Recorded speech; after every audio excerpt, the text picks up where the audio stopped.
We are here looking at Nell Gwynn at the Nell Gwynn Tavern. This is a shorter one on a very interesting figure. Appropriate because her life was short but eventful. She lived to be 37 years old. And she was one of the most scandalous but also one of the most popular courtesans of her day, and credited as one of the first actresses ever here in this country to make a career of herself, and one of the first actresses, period.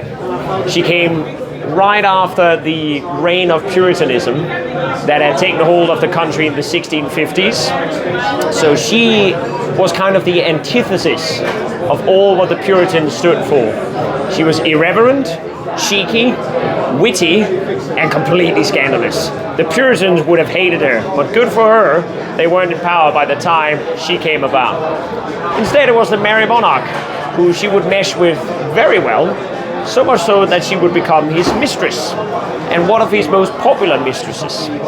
This is a real rags to riches story, because she grew up with hardly anything, from about as poor a family as she could. She grew up initially in Hereford. She was born there, but then she grew up in the streets of London, near this area in St. Martin in the Fields, near that church, which is around Trafalgar Square. And she started off being a barmaid, or a bar wench, as you would call it back then, selling drinks, and a fruit and vegetable stand seller. But when she became a seller of oranges, a little bit like the restoration equivalent of popcorn in theaters, she caught the eye of a couple of actors and playwrights there because of her charming personality. And also because she had a very spirited personality of never taking herself, or anyone else for that matter, too seriously. Now, the bartender we just talked with said that she was a very pretty woman, case in point up here, but a terrible actress. I think that's a bit unfair. Samuel Pepys, who writes about her quite a lot in his diaries, says that she was terrible at serious roles. She was no good for serious drama, even though she was cast in quite a few romances and serious drama on stage in the Drury Lane Theatre.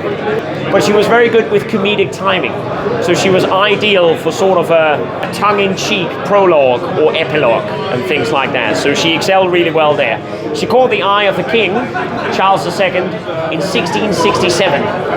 That is when she became his royal lover.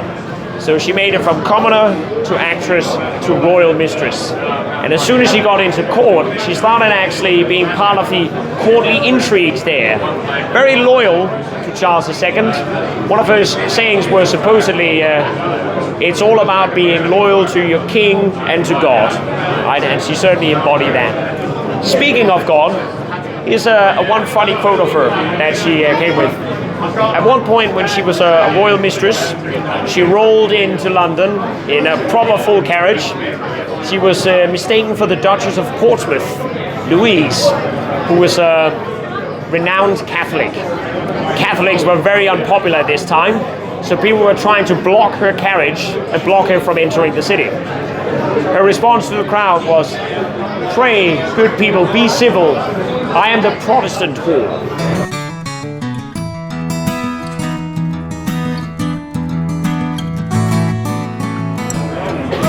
So she was someone who entranced lots of people in her time, especially Samuel Pepys in his famous diaries.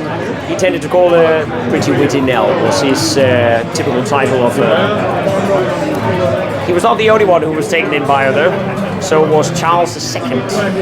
And she became one of his most favorite mistresses, but he had quite a few. He had 13 different mistresses. A very rocky relationship with his wife, Catherine of Braganza.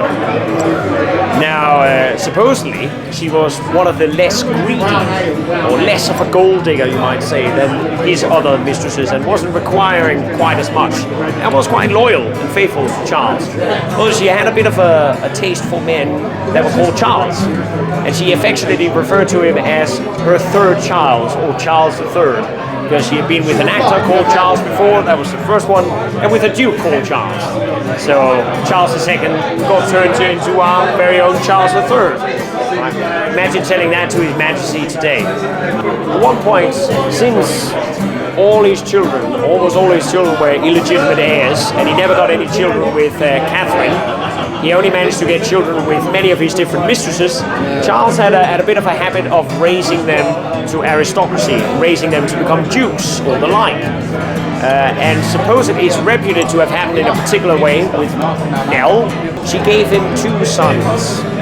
One of them called Charles, of course Charles Beauclerk, and was the eldest of his children. And they say that she was walking through the gardens with him at one point, and when Charles was acting up the child, she told him, "Come over here, you little bastard."